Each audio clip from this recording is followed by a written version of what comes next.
Everybody, we are back. It is Taped on Live, your favorite Raiders podcast, favorite Raiders channel, favorite Raiders everything. We are back. You guys already know what to do. Hit the subscribe button. Let me get there. Boom. Subscribe. Hit the like button if you like it. Hit the dislike button if you don't like it. Leave a comment if you like it. Leave the comment if you don't like it. Also follow us on Twitter at the Mark John NFL for me, at mholder95 for Matt, and of course pandasubs.com, discount code TDL for 25% off. And also, you got to make sure you hit up Homage and get you a jacket. You know, I got my sweater on again. You know, boom, got the sweater on. You just been living in that sweater or what, man? Yeah, basically. You know what I'm saying? I've been living in the sweater. You know what I mean? I just got to keep rocking it, man. You know what I mean? Keep rocking it every single show. So we got the QR code there. Go get the Bo Jackson, Max Crosby, Tecmo Super Bowl. It's a good one, too, as well. So you can get all that Raiders gear, support the channel. And it's 15% off. All right, guys. So today we're doing some more draft. I'm doing Francisco Mendoza, right? And Matt's doing Peter Woods from Clemson defensive tackle. So we get into some defense, offense like we always do. And we look at the draft there. And then, of course, we'll start off with the Chiefs first. Raiders are 11.5 point underdogs going into this game. Now? Yeah. Geno Smith is expected. This is the first time he's been under 1.5 touchdowns. So they don't even expect him to throw a touchdown. They're saying they're saying the Raiders are gonna get beat down. Yeah, Ashton Genty has a high touchdown. Anytime touchdown. Yeah. Vegas is expecting the Raiders to get their butts kicked. Let's just say that. What are your thoughts on the game? I mean, I think that's fair. I think the one saving grace is if you look at the Chiefs defense and the stats, they aren't that good at stopping the run. So I think if the Raiders can establish the run early and play a little keep away, and then on top of it, on the other end, if the defensive line can play like they did even just last year, where even in that, I feel like a lot of people forget. I don't remember exactly what week it was, but it was later in the season, the second matchup against the Chiefs. The Raiders were the first team to really expose the Chiefs left tackle issues. Clevon Chason was kicking those dudes' ass, and that was the first time they put Joe Tooney out there, and he even got Tooney a couple times, and then just got obviously even more exposed as the season went on, or the Super Bowl really more than anything.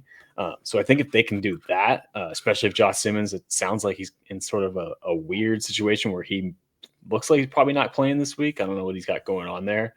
So I think if you can.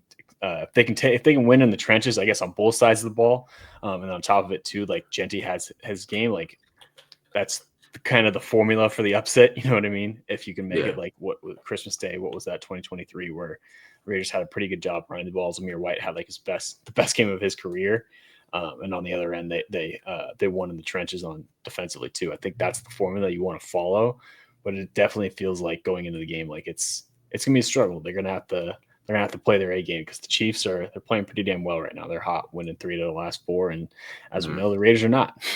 Exactly. They've won 1 of their last 5. Yeah, 1 of their last 5. Yeah, there you go. Yeah, exactly. So I'll look at the injury report here. So Simmons is out. He's out. Oh, he's out? Okay. Yeah, he's out for sure. Juwan Taylor, this is unspecified. So everybody else is playing. Max Crosby ended up on the injury report today, which is interesting.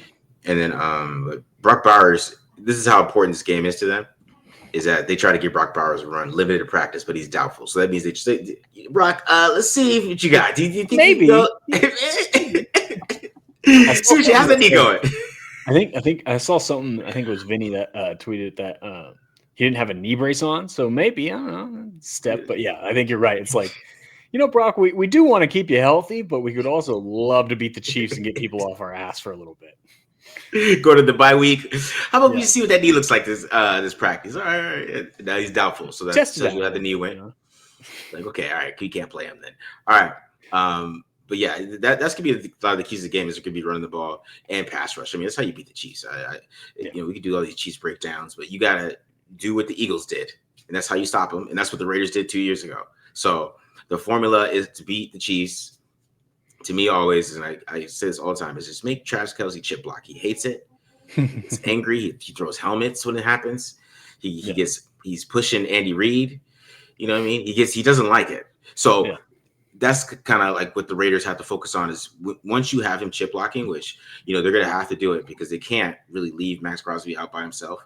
So they might have to do it from the beginning, and the Raiders have to be able to take advantage of that and don't let him, like they did like a couple years ago, where he's just catching 4-yard blocking chips, and he's just, he really can't. And then you got to tackle. Yeah. Yeah, you really can't do that as much anymore. But yeah, you got to worry about that too. But yeah, he should be make sure you got to get him chip blocking where he's not out there, because they're gonna attack the hell out of Devin White. I already know that. I know where Andy Reid is going. Right. I mean, what would you do? No, you're right. I would put Travis Kelce in the middle and make Devin White cover and tackle. And I mean, those are two things that seem to be an issue. So yeah, I think you definitely gonna test that. I do think part of me kind of hopes like they'll try and use Jeremy Chin on him. I think Chin can match up a little bit better. Like to me, that's part of the reason why you got Jeremy Chin. He's the perfect like size and athleticism wise, skill set wise. That's the word I'm looking for. To be able to line up across from tight ends and be that type of a racer. It's just a matter of what kind of, if it's just basically the problem is you can't run man coverage against Rashee Rice, who's coming off fresh, and all the, some of their other receivers that they did with the Raiders corners, I should say. So, yeah, I feel that, man. I feel it. All right. So Jacoby Myers wants to be traded. Obviously, I don't know what's happening with that. He's had to sit out. I mean, he has a knee and toe. So it's just, where it got weird for me was I think Thursday's practice where like Chip Kelly, like I saw like Ryan McFadden tweeted like Chip Kelly was like, oh yeah, he's gonna practice today, and then he didn't practice. I'm like, that's where I'm like, something's not right here. If the coaching staff if the coach thinks he's gonna play or gonna practice, and he doesn't end up being out there, that was where it was like alarms kind of went off in my head. I'm like this kind of reminded me a little bit of the Mari Cooper situation from a few years ago. Like, I don't know if you remember, I think there was like the quote where like Derek Carr said, "Where's Coop at practice?" And then they found out he got traded. Yeah. It's like, kind of caught people by surprise a little bit, but he did practice today though. So there's that. Yeah. Maybe literally was just a miscommunication and just poor timing, but it does feel like, to me, it feels like if they lose this game, I think Jacoby Myers probably gets traded during the bye week. Yeah, for sure. I can see that happening. I mean, just to put it out there, and I mean, they basically said they really don't want him, but we're not going to pursue it. But if you want him, you can have him. So that's basically what they put out there. So that's good. He's getting traded at some point, and if he doesn't, then he's going to be, I know he's a trooper, but he's going to be an upset trooper deep down inside. He's going to say a lot of mean things when he gets home to his wife, if he's married. I don't know if he's married or not, but he's even talking shit about John Spytek to his wife. So that's going to be happening for him. But every time his wife asks for something to buy something, like, blame Spytek. Blame Spytek. He wouldn't give me the raise. He wouldn't give me the money. I was going to get you a bag, but no, he's Spytek. He just didn't come up with sorry. We can't do it. Exactly. I know some Raiders fans will be like, we gave him $11 million. There's some comment saying that. Watch. All right, to the draft. We are, the Raiders are, 1-4, right? Is that there? 1-4? 2-4. Oh, some respect on the name. My bad. 2-4. Okay. I mean, they beat the Chiefs. We might have to go back to previews. I don't know. But we get another draft week because we got to buy next week. So we get another draft week. We might get a whole draft week, actually. Yeah. All right. So you're doing Peter Woods. I've never seen Peter Woods. I'm excited to watch this. And I'm doing Francisco Mendoza, who probably everybody's seen. And I'm going to give my thoughts on him. But give your thoughts on Peter Woods first. Yeah, so I really like him as a run defender. To back up a little bit, like going into this season, like one of the things that like piqued my interest on him is I saw Dane Brugler had one of his scouts said he's like 90% Jalen Carter. I'm not going to go that high, but my comp for Woods can be like it's a Jeffrey Simmons, and I think that's like the ceiling. But I like him a lot as a run defender. He's like pretty damn good at the point of attack. Like we'll see a few of these reps where he sheds offensive linemen, like he just basically ragdolls them. And he's pretty good at like running his feet. And also think, especially for his size, he's pretty quick and athletic. And to build on that, like I think he's got some potential as a pass rusher, but it's not there yet. His like use of hands isn't quite refined enough to have like, a set of moves or anything that he can win with. And I don't think he's a great bull rusher. So I think he's more solid. But if you're betting on him, he's a guy that definitely has some good traits and can move pretty well. And I do think this defensive tackles class, especially compared to last year's that had a lot of dudes in it, is a little bit more down. So he might get a little bit of boost in that regard too. But yeah, really good run defender right out of the gates. And I think a guy that you can probably work with as a pass rusher because I don't know if he'll test at the combine since the trend is the top guys kind of sit all that out, but I wouldn't be surprised if he's a guy that ends up lighting it up during these pre-draft events because he's pretty damn quick. Like you'll see, he's pretty nimble. He's like I think 310 somewhere around there is what he's listed at. But he doesn't look like he's 310. He moves like he's more like a defensive end. Like one of the reps we have, he's playing stand-up linebacker and wins as a pass rusher. So just to paint the picture a little bit for you. Yeah, and I was looking at PFF, and he has offensive snaps. Oh, okay, I didn't even know that. That's crazy. Yeah. Yes, he has 4 rushing attempts this year for 9 yards. All right, a little over 2 yards. And a touchdown. He had a touchdown last week. There we go. We'll put him and Pegues in the backfield. Yeah, you know what I'm saying? Like, I don't know why they didn't do that last week. You had that whole package. You know what I mean? You're throwing the ball to Kappa. You should have been throwing the ball to Pegues. The former tight end? Yeah, that might have been a good idea. Although Kappa used to be a tight end too. Oh, yeah. I guess. Yeah. I mean, it wasn't a great throw from Gino either. Gino just completely missed it. But he can't jump that high, bro. He can't jump that high, man. No, he can't. All right. And I'm doing Francisco Mendoza. Mendoza is another guy that's kind of like, I'm not going to say he's completely like Dante Moore. I would say he reminds me of Ryan Tannehill. But like, that's kind of where I'm going with it. Like I want to lean Sam Bradford, but he's a little bit more athletic than Sam Bradford. But he kind of plays like Sam Bradford, but he can move like Ryan Tannehill, if that kind of makes sense. Because he's really accurate. He's a really accurate quarterback, right? Especially for the 10 to 15 yard stuff, throwing outside, hitting that the RPOs, quick release. He's pretty good mechanics. When sometimes out of RPOs, his mechanics can get messed up a little bit. He can miss some throws, but when he's set, he does a pretty good job. And I think he sees the field really well. That's one thing I really like. He knows where to go with the football. He sees the field really well. Definitely has a good feel for the game, right? I would say that the kind of the downfall is I question his arm strength a little bit. It's like there's gonna be some throws over the shoulder. You'll be like, oh, man, that kind of floated, right? And there's also gonna be some throws where you're like, okay, well, he does have the arm strength, so it's really weird with him a little bit. And I still question how he handles pressure. He handled it a lot better against Oregon. He did, right? But like I said, Iowa isn't really good. But he's thrown like I don't know how many interceptions he's thrown this year. I think it's probably 2. Yeah. It's 2, right? They were both under pressure. 2. Gotcha. You know what I mean? It's like he had the pick 6 against Oregon last week, and then I think he's had 2. I think both actually might have been pick 6s. The one against I don't think it was a pick 6. It wasn't. Gotcha. Yeah, because I had that one on here. That's not a pick 6, but okay. It's kind of it looks exactly the same. They're gonna look exactly the same. So that's really my concern. Is like if you blitz him a lot and you actually get there, because I think when Oregon was blitzing him, there was he did show some toughness in that game. To be honest, like a lot more tougher than he did was against Iowa, but it's still he had the pick 6, so it's like still there, right? You know what I mean? Yeah. So that's my question is like how does he handle pressure in the NFL? Like it's not going to be as straightforward as it is in college football, where you'll be able to recognize things. There's going to be a lot of different things they're throwing out at you. Is he going to be able to handle that? Or is he start running out of the pocket, or is he start just throwing the ball up? You know what I mean? I guess that's what I'm worried about with him. But everything else is pretty clean. It's just It's funny you mentioned the arm strength too, because I remember like watching him in the past and being like and feeling like he had like a good zip on the ball and stuff like that, and a decent, at least decently strong arm. And then I was watching like some of the game last week against Oregon. I'm like, I feel like it's not the same I remember, and it's good to hear. That's like okay, maybe it's just inconsistent kind of deal, but like someone else had that. But the one thing I do respect Mendoza a lot about, like comparing him and Dante Moore, probably they're looking like they're going to be QB1 and QB2 and going to be compared a lot to each other. Is when Mendoza threw the pick 6 to tie the game last week. Like he still kind of came back and battled, whereas like you saw with Dante Moore, he throws an interception and kind of fell apart there at the end of the game, which was out of character for Dante Moore, I will say.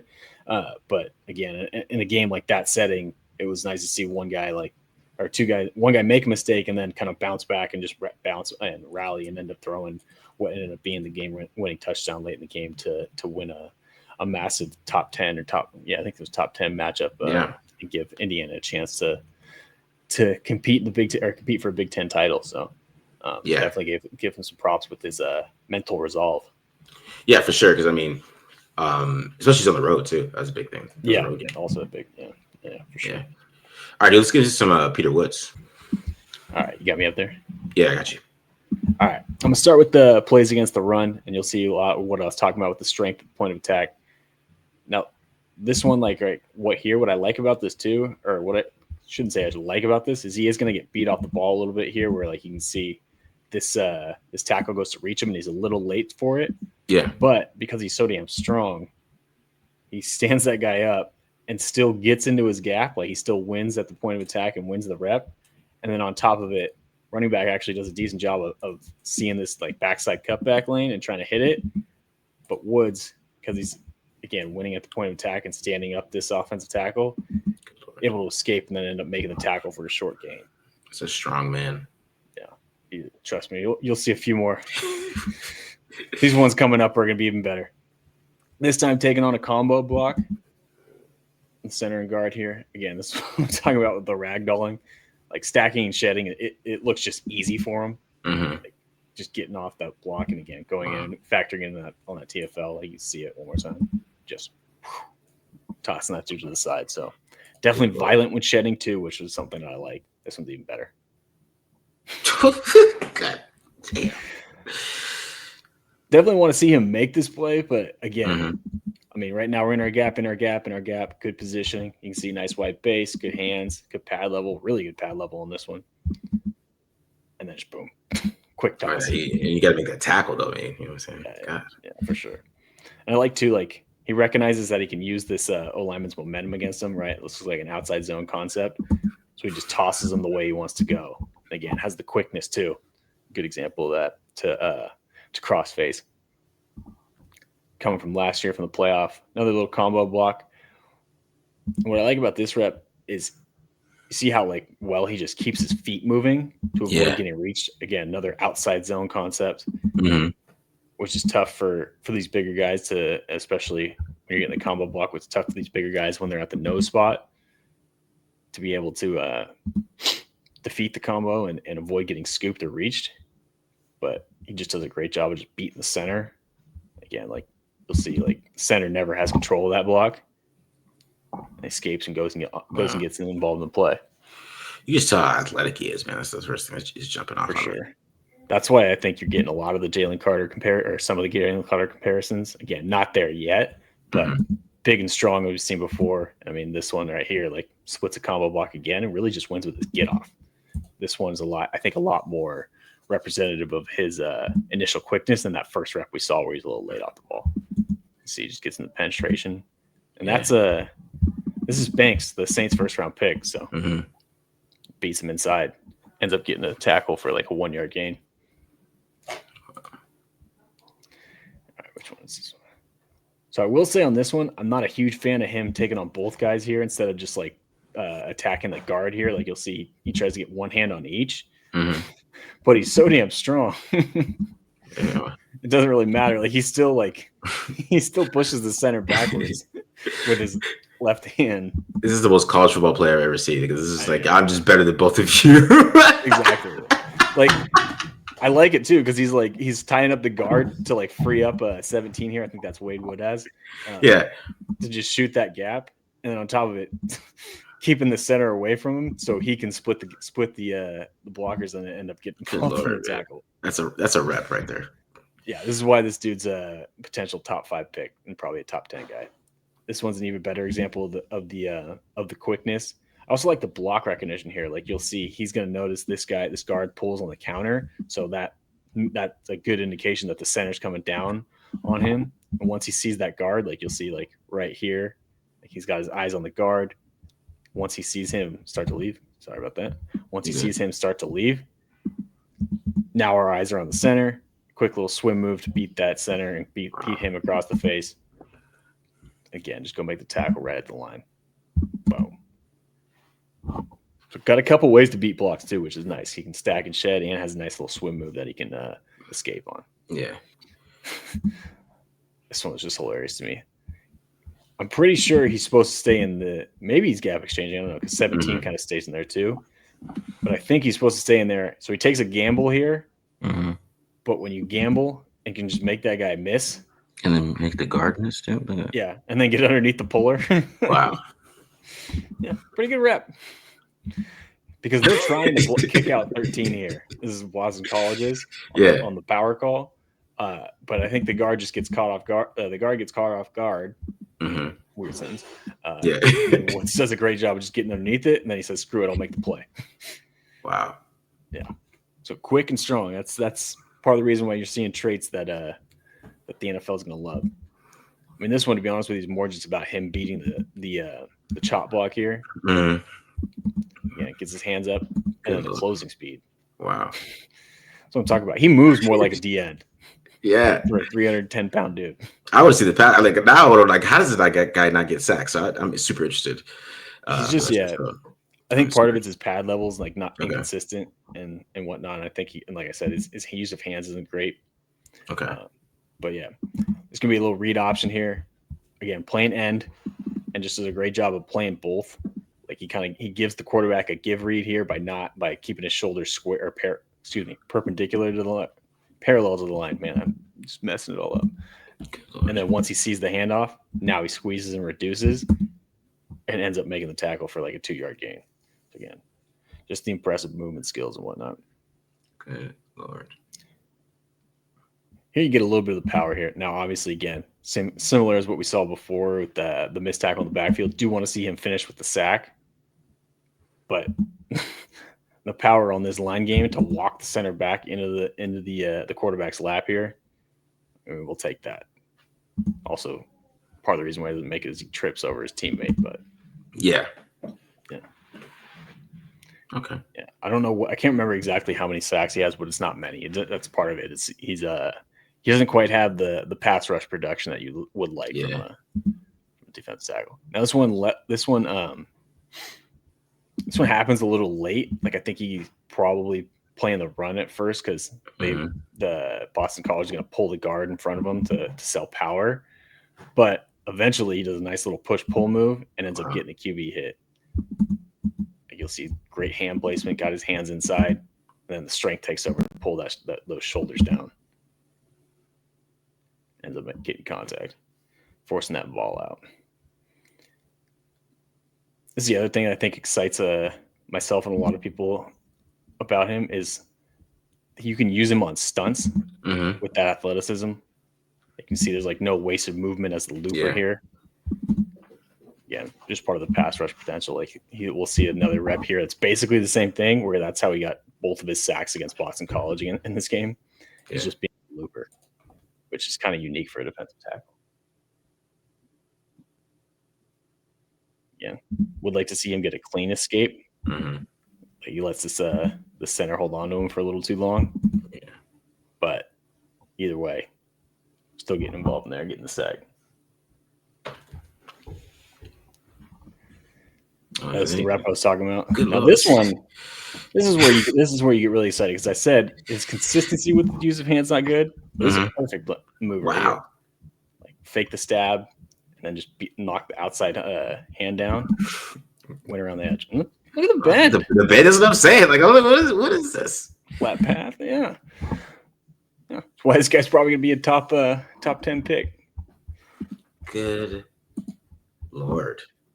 Yeah, I mean that's like I said, definitely more potential than any production or a proven commodity as a pass rusher. But you can see the traits are there, and you can work with that. I think if you get him in a D-line room with Rob Leonard, like I think that'll do wonders for his career. I think he could really thrive and fill a potential gap for the Raiders because we know they could use defensive tackle help after the whole Christian Wilkins debacle.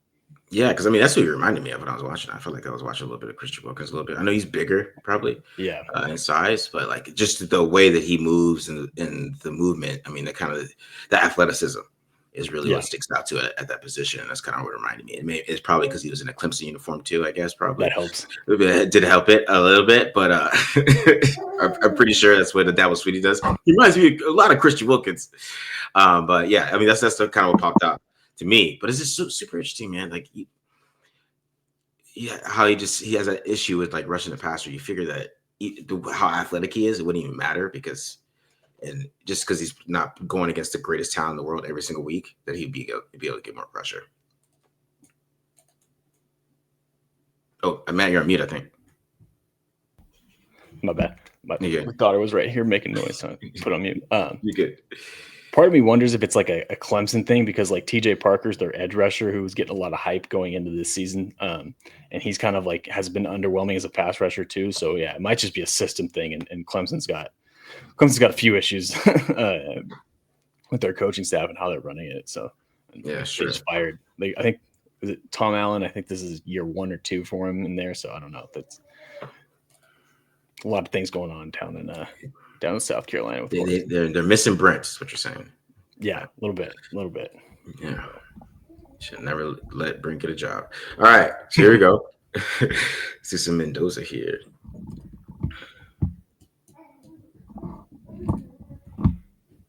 There you go. There it is. Boom.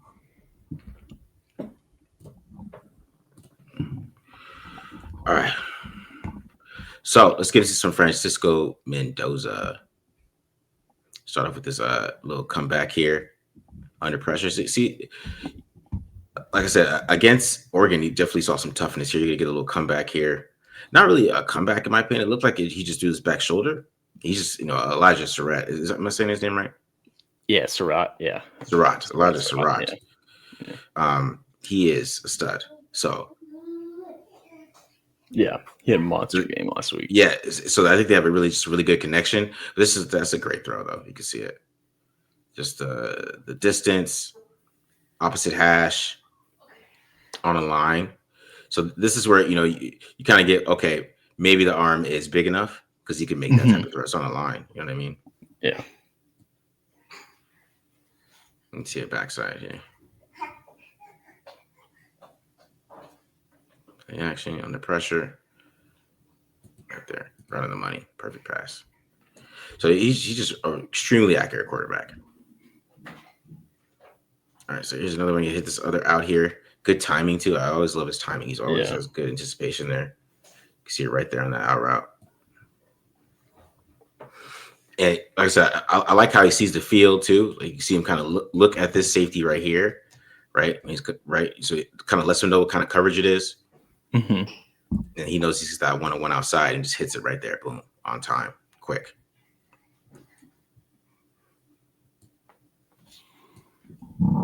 So he is definitely out here running the show and doing it really well. Yeah, I feel like the combo of the arm and the anticipation is what scouts get excited about, and the size. Yeah, exactly. Size, everything. And he can move. He can move a little bit too, man. That's what I'm saying. He can move a little bit. All right, so here's another one. He's going to hit this quick route right here. And just let it run real quick. He gets popped again, as I said. So he was getting popped a lot this Oregon game. But this one, you could say it's not on time, right? I mean, because it's kind of out of his break. But I think this is more about the timing of the offense, because you see he's at the back of his drop. That guy's already turning it, but he still sees it quickly, and he's getting rid of the ball right on time here. And what I like is that he's not worried about the rush sometimes. I think that's kind of what my issue is with him, is like he's too cool in the pocket. Right. So it works out here. Like, this is beautiful. Like, you want this in the NFL because, he could have like tuck it, try to make this guy miss. He's like, no, I'm going to hit this out route. I know this guy's going to knock my head off, but I got it out there and I got a first down to my best receiver on the team. You know what I mean? Surratt. So you think he's got a little Jordan Love to him then? Yeah, exactly. Which, some of the other plays I didn't show on here, like, I did this breakdown for the members, is that, there's just a couple times in there, like, that could have been a fumble in the NFL. Gotcha. Yeah, because he just doesn't care, I guess, to look at it. All right. So here's probably his most, another just good throw here. Kind of the same thing you saw before on the other side, but just see the accuracy and, what he does with Surratt there. Like, him and Surratt are just on the money. This is his first year there, too, with him. You know what I mean? So that means that he's putting in the work with him. And that's another good throw. I mean, like I said, opposite hash. Quick decision. Reads it. Knows exactly where he wants to go with the football. So I mean, he's built for like a quick game, throwing downfield type of passing attack. Really, not throwing downfield, but kind of like the quick game, intermediate pass attack, like what you seeing from like most Yep. West Coast offenses. He's really built for that. So this is probably his best throw on film, and you know, you're like, okay, damn, like that's a great throw, right? Mm-hmm. And then this is where I get confused with the arm strength. Is this type of throw right here, right? Because I mean, you're basically getting cover 2 here. He's gonna hit this honey hole shot right here, this hole shot right here, in between, right on the money, right on time. And you can see maybe a little bit like how the ball just floats enough for the safety kind of get over there. So it's not like the biggest zip, but it's like he got it there though on the line, right? Yeah.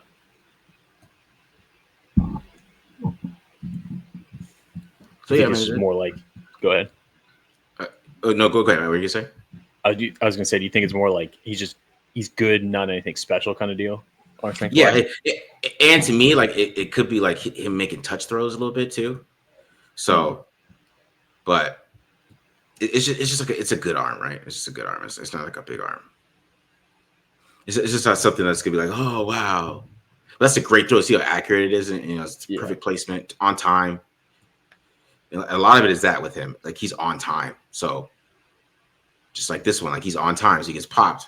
And but when you see this throw, like okay, that's good. That's arm talent right there, right? You're getting popped.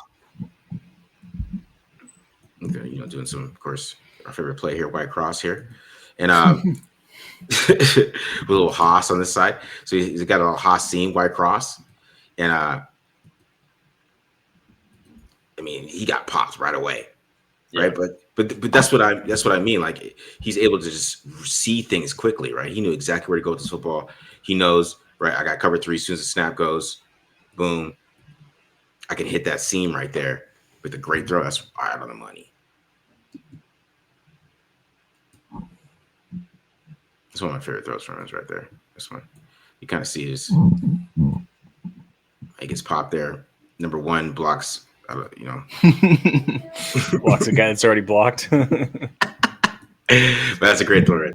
Here we are. Is where we're at, Matt. So we're at. All right, and here's another way him using his legs here. A little draw, you know what I mean? Get the draw going. In space, right? Break a tackle. All right, on this one here. So this is like one of the first interceptions here. On this one, and what you see on this one right here is that they got like a basic cover 0 here. They got all cover 0 blitz, and it gets a little bit of the pressure in his face. He's just trying to get the ball out. Yeah. Right. And then he ends up just sailing it to an interception. Yeah. You kind of see it. Go ahead, Matt. I was going to say, not a huge fan of that concept against cover 0 either. I mean, you're right. You're right about that. Oh, I mean, because if you go back here, I mean, he probably, if you want to nitpick, he probably should have just went here. Like, I just throw it up. All right, but he wants Surratt, but he wants Surratt at the top there. So yeah, can we get my guy a hot route here? No, man, no, you get a hot route. Nothing. Throws a pick there. All right, and here's the other pick against Oregon here. Kind of the same thing. I mean, they're getting a blitz, a little stunt there. Now, this time it's not a bad read in my opinion. It's not a bad read. As you can see, believe this number 3 here. He's going to basically run a dig route there, right there, like kind of a crosser, right? So, yeah. Right. So it looks like you got like a double post right there, a little crosser. He has number 7, but he just can't get enough on it. And it ends up being a pick 6 by Brandon Finney Jr. You kind of see from this side too here. Boom. Nice play. That's a great play though. But Also, it just talks about how like the ball kind of just faded on him a little bit too, and you kind of see him trying to make those tough throws like that. He doesn't have the arm strength to make a throw like that. You know what I mean? Yeah.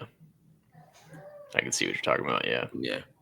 And then sometimes just the deep passes a little bit kind of just don't get there all the way on him. Like this is a great read. Like that's what I'm saying. This is a great read. Great place to go. Nobody's that's the best play to go for that football. You just got to get a little bit more on it. I remember watching the throw and being like, I thought this dude had a stronger arm than that. This is the play I was talking about in the intro. Yeah, you know what I mean? Just died on him. Yeah. But great read though. Great read. Yeah. And then part of me wonders if he's like getting too cute and didn't want to overthrow it. You know what I mean? Yeah. Or like expected the guy to come back to the football or something. Yeah, maybe. But you kind of see the same thing here. I'm mad I didn't put the Illinois throw, the touchdown in here because I wanted that in here, but that's fine. All right. But you could kind of see the same thing here on this one. Kind of ball just like fades out a little bit. Yeah. Great read though. Look at that. That's where you should go with the football. You know what I'm saying? Like that's the thing with it. It's not really him making bad reads. It's just sometimes like you might try to force something under pressure, but that's a great read. You got these guys sitting here. You hit the post right over the top. Boom. It's the right decision against cover 4 like that. Yeah. So it's just the way the ball. Like I don't know. Like is he just not getting enough? He needs to get more air on it. Just kind of nonchalant it. Like he's just.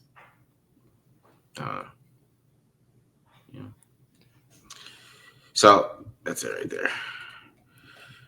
Alrighty. So that's Mendoza though. Like I said, there's a lot to like though. Yeah. I mean, and I still think that he's probably gonna go to like the Jets because he's like a leader and stuff like that. People are gonna like fall in love with him, and I think that's gonna be a big thing with a lot of teams. I think he's gonna go pretty high still, just because the size, the winning at a program like Indiana, like especially if Indiana goes deep into the playoffs and they win a lot. I mean, they went and beat Oregon team that's really good, and he played well when they needed him to play well. He threw great back shoulder in there in that game, and I think the accuracy is there too, that you could build an offense around him. I didn't try to get too many of the RPOs because they do so many RPOs in Indiana. Like it's just RPOs. It's like RPO. So it's like kind of hard to see him throw downfield too. It's just not really how they play. Yeah. But that's why it's a little bit iffy for me with that. But I still think he's going to go high. I think there's a lot to like that you could win in the NFL with. He can move. He's accurate, and he can hit those deep outs and those digs in the middle of the field. I mean that too. There's not a lot of digs, but this is the offense as well. So it's kind of hard to kind of get into that as well. Yeah, and I feel like part of his like inconsistencies with his arm strength and like pushing the ball down the field is he's got pretty skinny legs. So I feel like he's like not getting enough to like drive through it. And the reason why I bring that up is I feel like if you look like if you're an NFL team, you look at that and be like, well, if I can just get this guy in a weight room and work with them, like I can get his legs stronger. You know what I mean? That's an easier fix than a guy that I've got to work on his accuracy and his timing where he has that part of his game. So yeah, I think you're right. I think he definitely feels like a guy that's, if he's not the first pick, he's probably going top 3. It just depends on if that number 1 overall needs a quarterback with the way he's played. Then again, we still got a lot of football to play and a lot of draft stuff to get through between now and then. But he definitely is the leader in the clubhouse, I think, to be QB1 this year. Yeah, I mean the playoffs are gonna make a big deal. They always do. So yeah, we'll see there. I kind of expect Indiana to get there. I don't know what their schedule looking like, but I don't see like too many Big Ten teams like beating them without being an upset. So he's going to get there, and he's going to see how he plays. And if they beat Ohio State, that's going to be if they play Ohio State. I mean, but if that happens, then lock it in. They don't play him in the regular season. They'll probably see him in the Big Ten championship. So at least, right? At least. Yeah. All right, guys. Hope you guys enjoyed this episode of Peter Woods and Francisco Mendoza. Hit the subscribe button, subscribe. When you're watching this afterwards, you can go check out Friday Night Live from the previous night. Let's go ahead and check that out and enjoy that episode as well. And then we'll be back with the instant reaction on Sunday. And then it's bye week time. There we go. We get A a bye much week needed here. bye week. We'll Much see. needed bye week for sure. All right, guys, we're out of here. Peace.